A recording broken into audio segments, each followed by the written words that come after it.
we step forward, may the paths we tread be guided by purpose and kindness.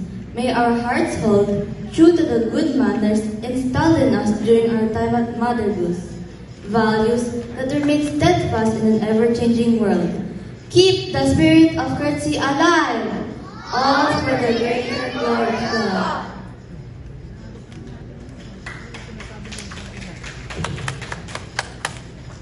Fellow graduates, we shall now have our photo ops with the Director of MGP Greenwoods, Ms. Marlo Beltran Kanimlim, Mr. Luis Santiago B. Samson III, and our teachers.